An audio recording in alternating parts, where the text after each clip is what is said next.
All right. Hello, everybody. Okay, my name is Michael Walters.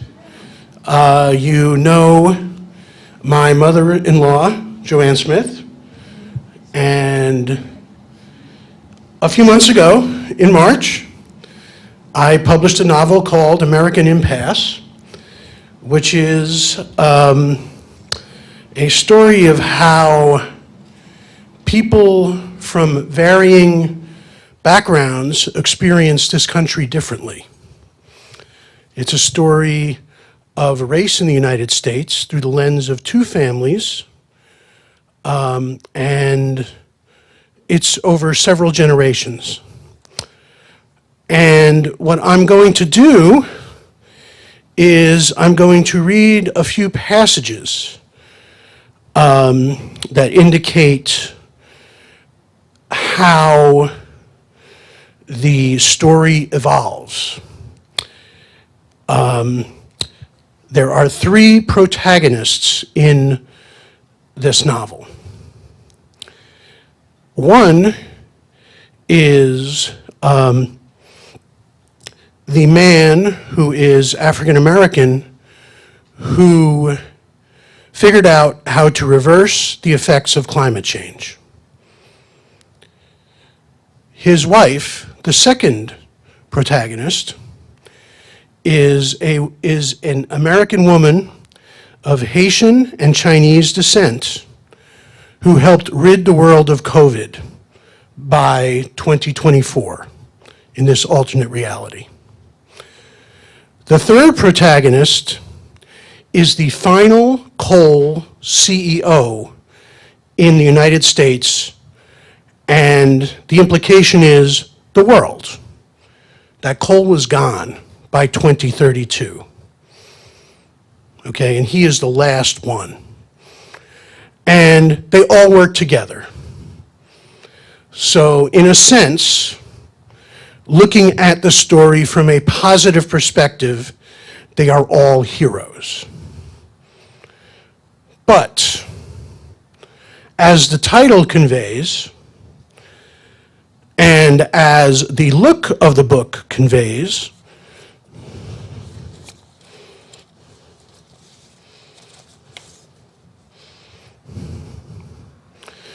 okay, the title of the word impasse in the title means there are obstacles that they face.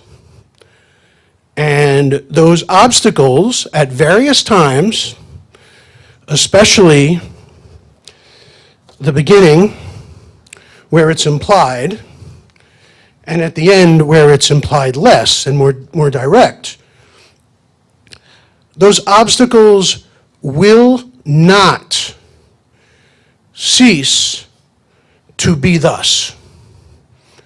They will continue to be obstacles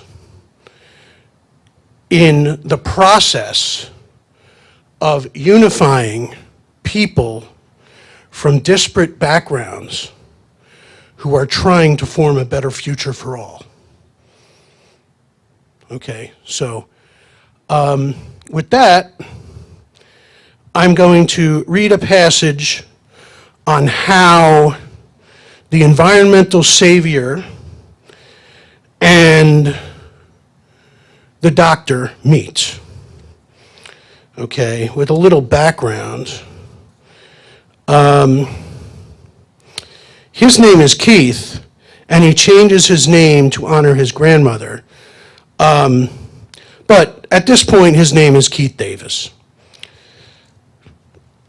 The first game of the 1978-1979 college football season against Delaware State was a great win for the Blue Hens against the Hornets.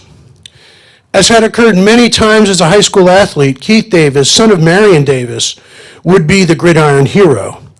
Keith envisioned possibly following in his father's footsteps as a professional football star.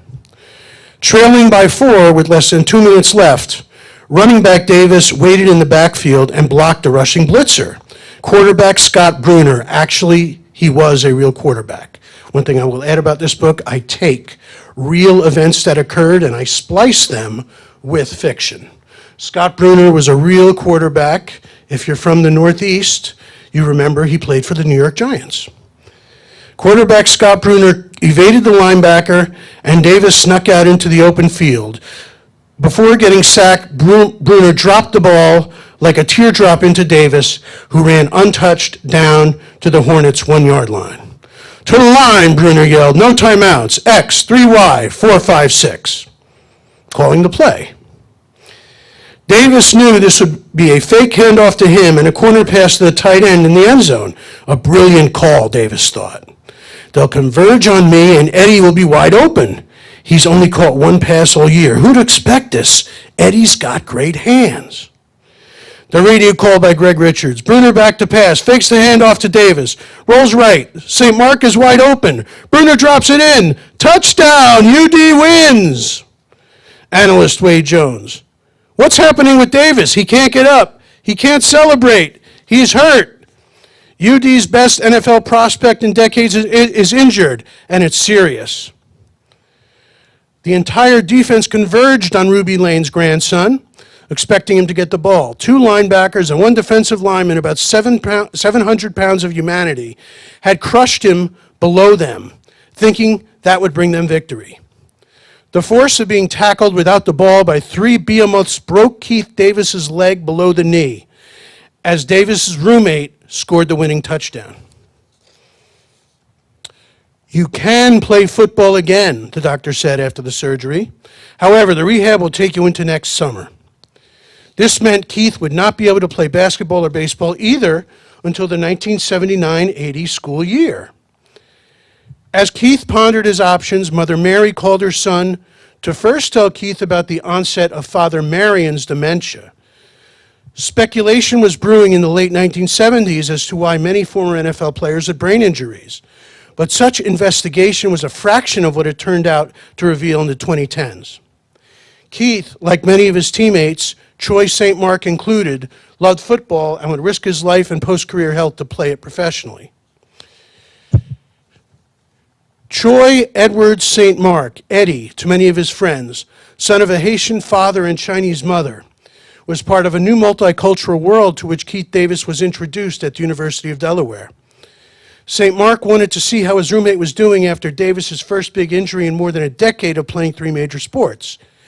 He stopped in with the young woman beside him. Before they entered the post-surgical hospital suite, Davis could hear the woman saying with a distinct Asian accent, though clearly understandable, "Why do you play this game? It's so dangerous. Look what happened to your friend. Why isn't rugby more popular in the U.S.?" Troy St. Mark entered Keith Davis's room saying, "Keith, how are you, bro? Blue hens forever." They fist pump.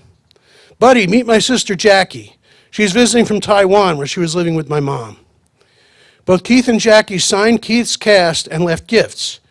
Keith had just enrolled in his first environmental studies course and enjoyed it. Troy bought his friend the book, A Change in the Weather by Fitzhugh Green. Jackie gave her brother's roommate a tiny chain reading Get Well Soon, and though she certainly didn't like football, she understood that Keith's greatest chance at earning millions was an NFL career.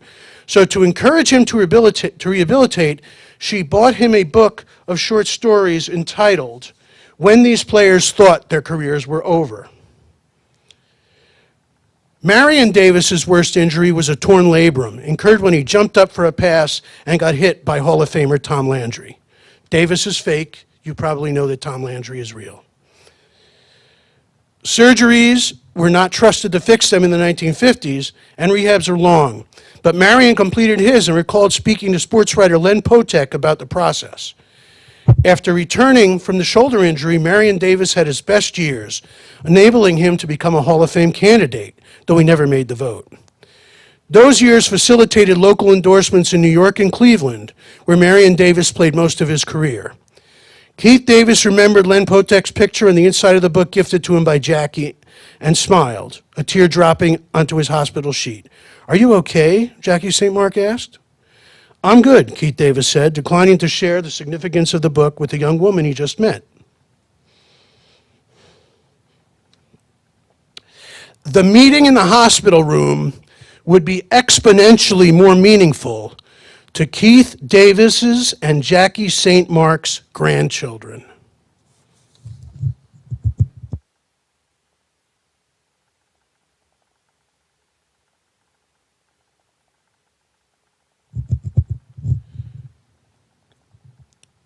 Much.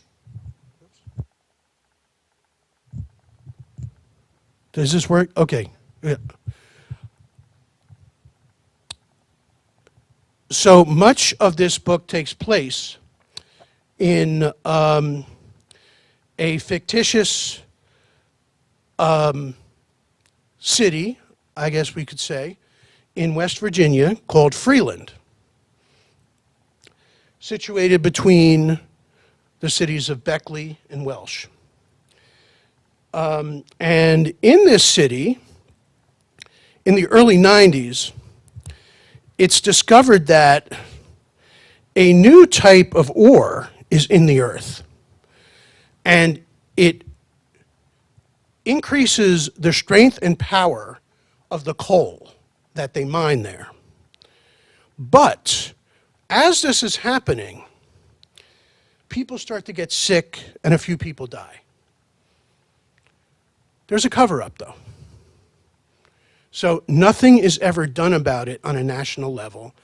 And the Freeland government is situated in such a way where nothing is done about it. Okay? But most secrets do not stay buried forever. So,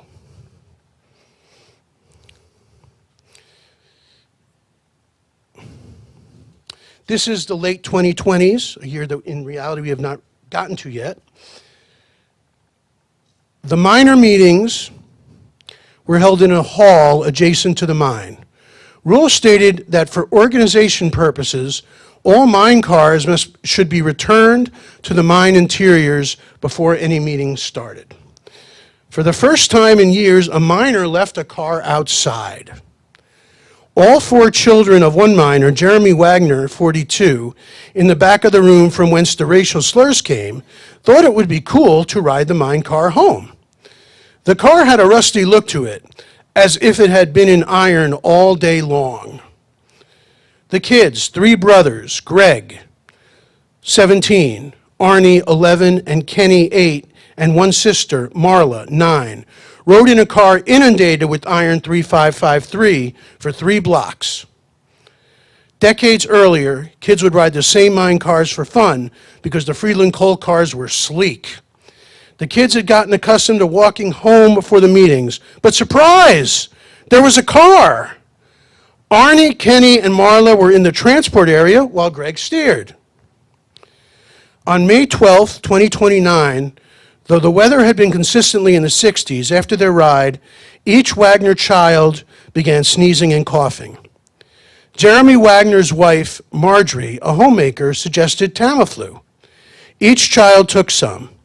When Jeremy Wagner arrived home, Marjorie told Jeremy that the kids were sick. They're all sick. That's strange, Marjorie Wagner said. Let me see how they're doing, Jeremy Wagner told his wife. They were more than asleep. Just as the ore had caused the deaths in the 90s, they caused the deaths again. Okay, the last passage I'm going to read is about the founding of Freeland.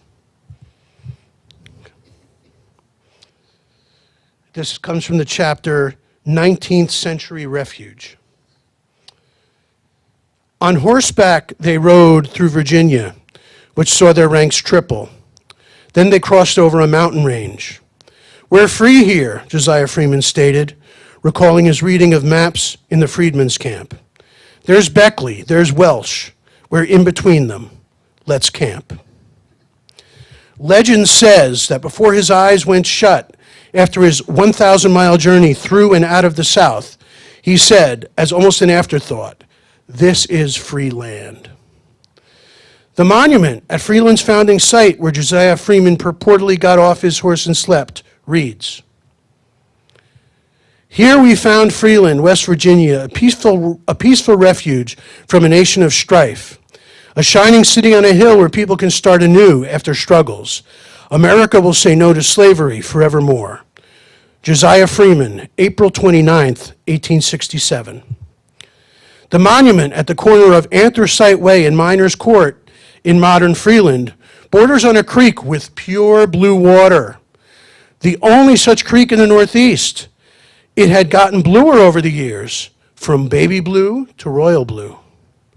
The creek ore makes the coal better, and better able to last us through the winter for less, every Jones family member would say over the years, as did other coal mining executives in Freeland. Freeland began as a replica of a freedmen's camp, with previously abolitionist whites coming to assist the freed slaves in finding slave family members. The town would form with some buildings lasting into the 2030s. When the coal bricks split in two, bringing a temporary resurgence to Freeland coal, tours of the historical area of Freeman's monument were begun by the Joneses, who were the last coal family in Freeland. Josiah Freeman became a bookkeeper, learning the trade from Harry Black, master bookkeeper from Welsh, who wanted to see his state develop around him as, theoretically, Reconstruction facilitated American evolution into an egalitarian nation. Black had fought for the Union, but before the war, he had never seen a black person. But you're all right, he'd say to Josiah and his friends as they were forming their homesteads at the foot of the Allegheny Mountains. You stay as long as you want. Make your homes here.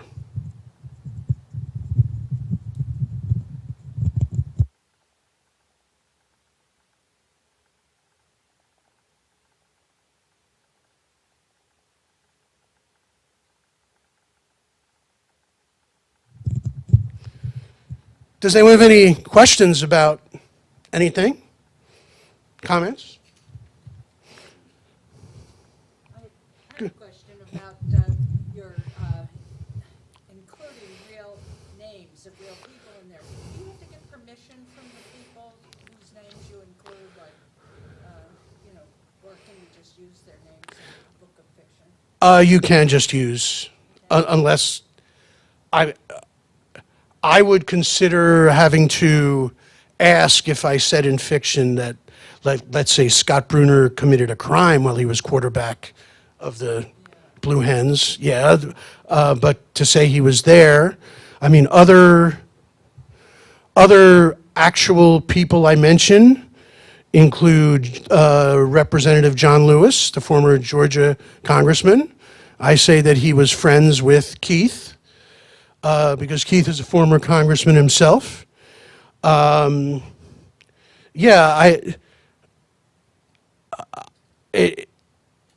We see this in visual media all the time, where we refer to actual figures, public figures, and sometimes they do speak out if they're mentioned negatively in fiction. And I wasn't thinking of doing that. So I actually never even gave it a thought, and I'm glad I don't need to, because I don't implicate anyone anyone who is an actual figure in doing something that that would cause them to be upset. What I do through tracing multiple lines of American history through fiction is I try to establish that we are all in this journey together. And that's why I use two families and distinct histories, but before the climax, it seems like everybody's together, which would bring about different reactions from different people depending upon your experience. People will read this book and interpret it differently based upon their own experiences and that of their families. Okay, because one of the realities, and I have a historical background too, I'm a post-colonial studies scholar. I wrote my dissertation, it's a comparison of the histories of Haiti and Ireland. One of the realities that portions of our population in this country does not want to address, or do not want to address, is that I think more than any other nation in this world, the United States was constructed almost equally by an oppressive group and an oppressed group. Together, we built the nation. And to progress toward a unified state or to a unified polity, both sides have to understand each other. And there's a certain level of symbolism in these pages about that sometime understanding, but often lack of understanding. And it doesn't mean that people can't be tremendously successful if their roots are from a marginalized background. Absolutely, people can be. But it's about everyone understanding that the marginalization is not the responsibility of the victim. Okay? And similarly, because people come from a privileged background, a highly privileged background, it does not mean that people from privileged backgrounds can't understand what their responsibility is. And it doesn't mean that people from privileged backgrounds cannot adjust as time moves forward to understand what is going on around them. So all of what I have just said are subtexts of the plot on my pages. Okay, thank you for that question. I digressed a little bit, but any more questions? Go ahead. Is the conflict mostly between your people, or is it the people and the mind, or the people who run the mind? The conflict changes. In the beginning, the conflict of the matriarch of Keith's family is just to survive. She survives racial terrorism in a fictional Oklahoma City called Tillwood, and she struggles to make it to New York, where she becomes the matriarch of the family. So that is the first conflict. A child of that conflict is what happens to the sheriff of Tillwood. The sheriff of Tillwood is the great-grandfather of Stan Jones, the last coal CEO. So the families do meet. They meet in Oklahoma. Okay, so he resolves his conflict, though. He wanders to West Virginia, and he founds the coal company. So his life is not as difficult. Later, the conflict becomes what is happening in Freeland when there is sickness as a result of the Iron 3553 ore. In the beginning, nothing is done. Now, it is after the passage that I read, when the children die, when finally, I'll give a little spoiler here, something is done. Now, there comes a time in nearing the end, where there is an idea, perhaps, and some readers might interpret it as all the conflict has left the story. And that is a point where some readers will think, and expect even, that all the world will be at peace in this alternate reality. However, again, this probably depends upon your background. Others will say, something's got to give and something's going to happen. Okay. So it isn't just one central conflict in the plot. If you were to ask me what is the overarching conflict, it is the dilemma of the polar opposites of the societal strands that founded the United States. You have, again, you've got the privileged and the marginalized. So that is the conflict. And some of you may think that I'm able to resolve it. And if you do, wonderful. I will not give you a spoiler regarding the end of the book, though. So it's fine if you think I can resolve it. Maybe you think I can't, and that's fine too. Okay? But there are a lot of events, and the backdrop is we have a problem with unity. And representing one side of the spectrum, we have the Jones family, and then representing the other side, we have the Lane family. On the side of the Lane family, we have a great deal of diversity. On the side of the Jones family, we have far less diversity. Freeland becomes an isolated place. Thank you for your question. You had a question? Yeah. Oh, actually, I have two. Go ahead. The first one, given today's socio-political miasma, Yep. any parallels with your book? And two, you set us up for a sequel.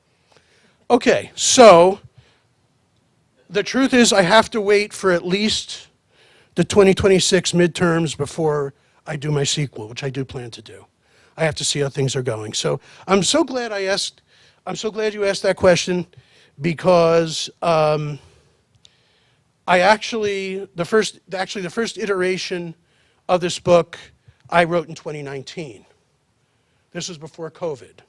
When I wrote it in 2019, I only had two real protagonists. Keith's wife was a doctor. That's all. I just figured he had to be married to an intelligent woman who was descended from immigrants, given who he was. But then after COVID, I said, I can't just leave it like that, because if somebody had picked up my book before COVID, it would be useless then, because COVID changed everything, the way everyone looks at the world, pretty much. So I was glad that didn't happen.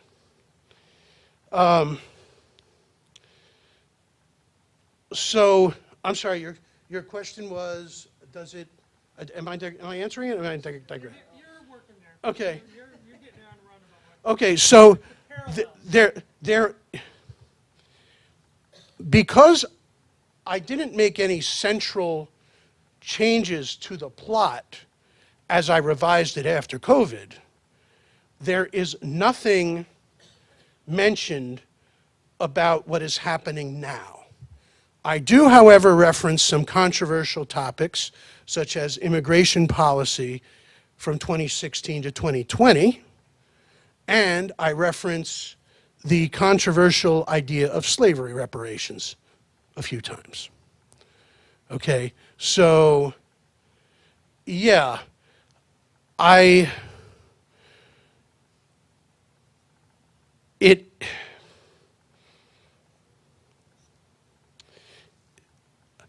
don't know how I would do it differently if I were starting to write it now, but the premise of my first writing this book, though, was after our current president won his first term, I began to ask myself, what if there were an environmental savior, someone who could figure out how to reverse the effects of climate change, someone who effectively was seen as a saint throughout the world, but this person were a person of color, a marginalized person. How would people in the United States and the world react? Okay? I asked that question based upon what I had seen with what happened in 2016. And that was the first iteration of the book. So there is some connection, but it's not direct. And again, historians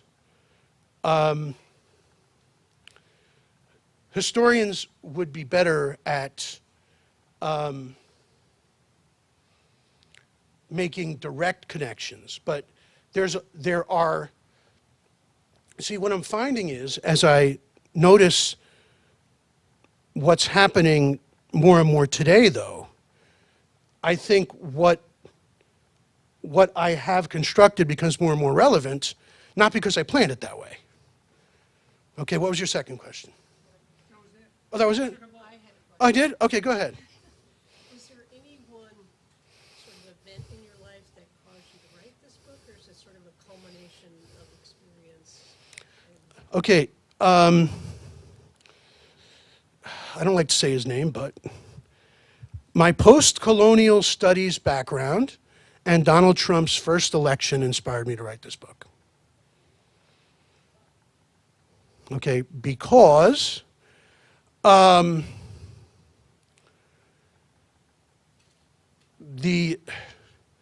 we don't think of our own country as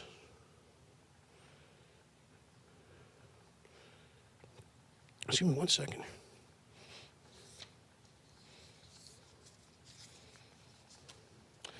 Yeah, we don't think of our own country as part of the phenomenon of post-colonial studies.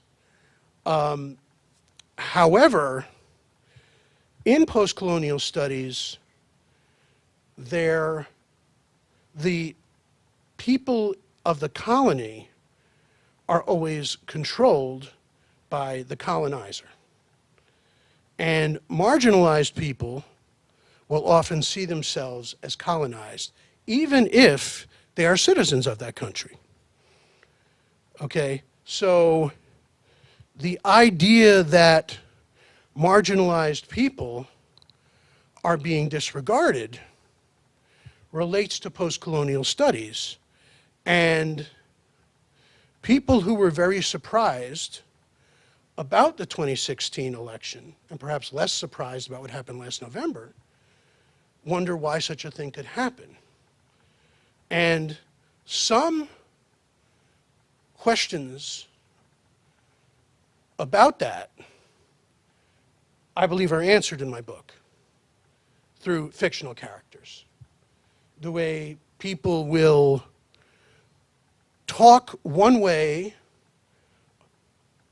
around people of one group, and then when they go home or speak to another group of people, they'll use language which around the first group they could not use because they would be offended. And maybe they actually would rather say whatever it is they want. And speech is a complicated issue, right? I mean, theoretically, we have a First Amendment. Okay, the First Amendment says the government, though, can't prosecute you for your speech. But it doesn't mean you can say whatever you want to whomever at work, and you think you can say, you can get away with it without having repercussions. And some people don't understand what that First Amendment means. Okay, so in short, it was my background, and I had written a few articles previously, but they all related to the idea that we do not all experience this great nation the same. Sometimes people will say the nation is great, but what they mean is it's only great in size. Maybe the nation has never treated them well. And we need to ask ourselves, why is that the case? It happens for a lot of reasons, but some people do not want to ask these tough questions. And I'm not saying we all have to agree on the answers either. But I wrote this to get people thinking about these issues through the lens of these characters, all of whom, all the living characters, I should say, all the modern characters are redeemable. All our heroes have reason to be called heroes. There's no one who is living now in the 2020s of my book, you say, oh, I don't like him at all. I don't like her. She's terrible. No. Now, there are villains in our past. In my book, some people are villains from the past. But isn't that accurate? In any country? I mean, even if you look back in politics, in reality, okay, we don't have any saints. Okay? There's a great hero of the Haitian Revolution, Toussaint Louverture. May have heard of him, maybe not. But he's considered a great hero. The airport in Port-au-Prince is named for him. He ordered the execution of his nephew. Saint? Abraham Lincoln. We love Lincoln. We have to admit it.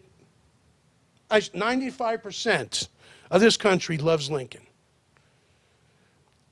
Which president ordered the biggest mass execution in the United States history? Give you a hint. Lincoln. Saint. No. But we have to understand the perspective of all this. Now, if we're living in one of the more divided times in our history, how do we move forward without understanding the multiple perspectives of life that this country shares? And I tried to do that by depicting the protagonists as they journey over generations. Okay? I think I've said enough about that. Go ahead. You started in Tillman in Oklahoma. Tillwood. Tillwood in Oklahoma. Yep. A lot of Native Americans in there. The issue of Native American life and so on play a role in this. Sorry, missed that. Did not put Native Americans in the book. But, I mean, no, it's a great point. I mean, you know, I've got Malaysian immigrants. I've got The whole book is immigrants. I've got They're all immigrants. well, many of the characters that work with Keith are immigrants. Okay, and the lack of diversity on those who work with Stan, the third protagonist, is noted. But that doesn't make Stan a villain.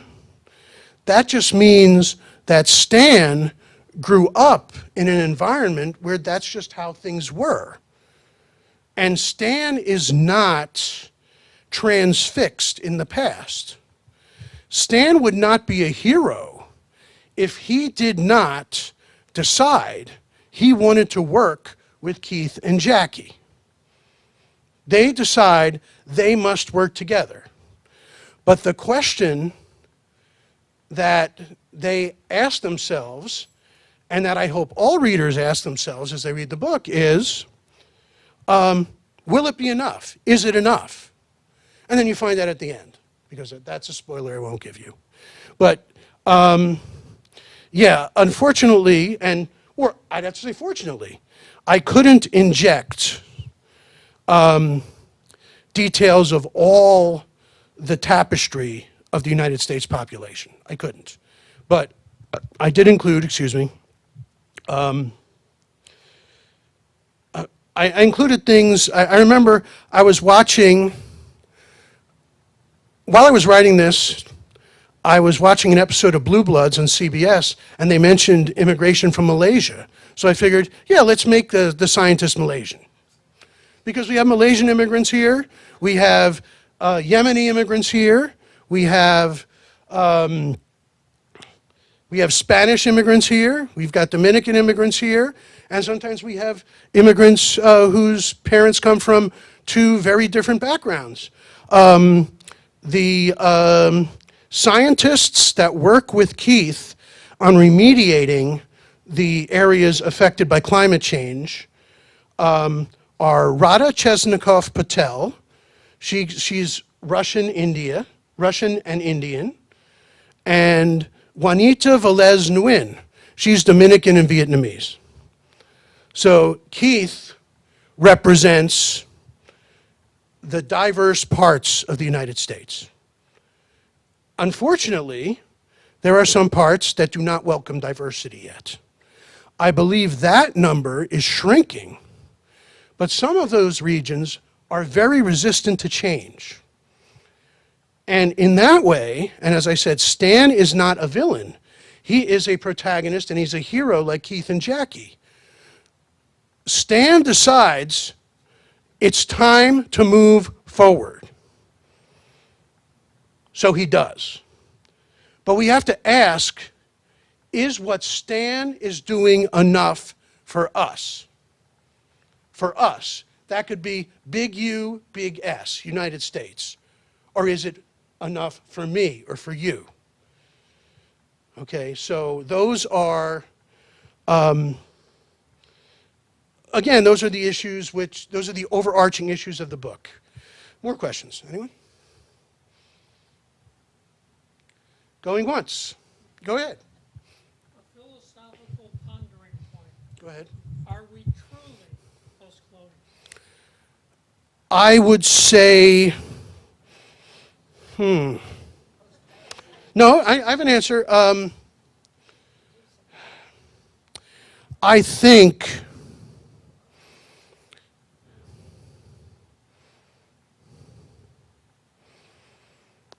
compared to a lot of other colonies in this hemisphere, we are more post-colonial. But the thing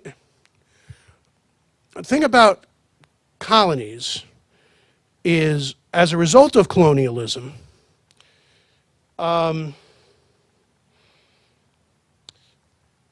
possible results are genocide, which is what happened to the Tainos in Puerto Rico. Okay, as a people, there are no more Tainos. But a lot of their language is left. If you've ever been to Puerto Rico and seen some of the words, and whether you understand Spanish or not, there are some words that are like different than other words. Even the word huracan, that is not a word from Spain. That is a former native word.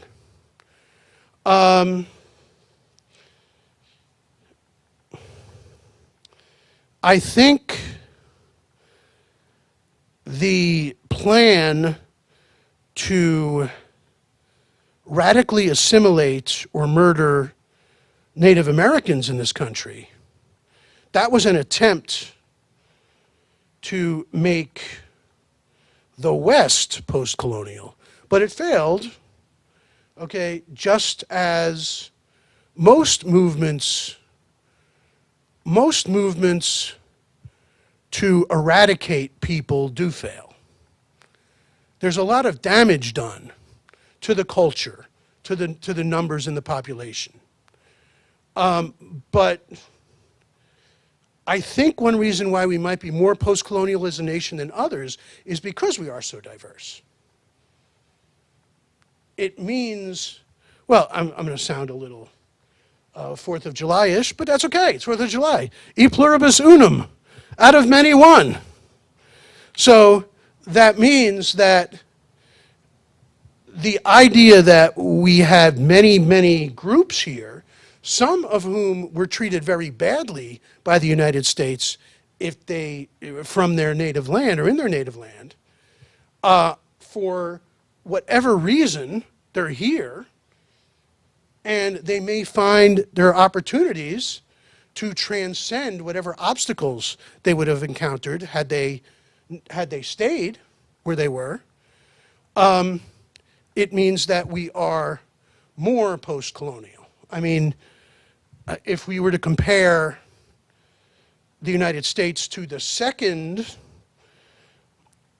American nation, the second American nation was Haiti, 1804. It's easy to make an argument that Haiti is nowhere near to being post-colonial. Again, because of many, many reasons. And much of it has to do with us right now. The history of the United States and its relations to Haiti. Not all of it, but a good deal of it. Okay, but yeah, that's a really, really good philosophical point. What usually happens as a result of attempted permanent colonization is assimilation. And again, I'm reinforcing the idea that we're not really post-colonial because we have a lot of assimilation here. Okay? I mean, when you consider that Queens in New York City is part of the same country as Waccamaw, North Carolina. Queens has, I don't know, maybe 1 million people living there, and Waccamaw may have a few hundred. And the people think very differently culturally in the two different places. However, if a nation is supposed to progress, people have to agree on common values, and people have to agree on certain ways to treat others. And if people cannot arrive at those agreements, we get a severely divided country. Okay, but yeah,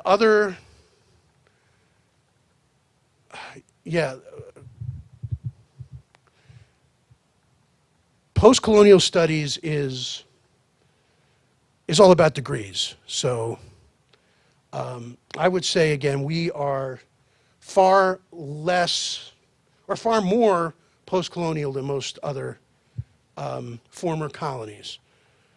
Anything else? Going once.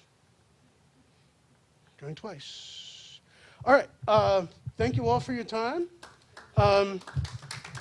Spread the word.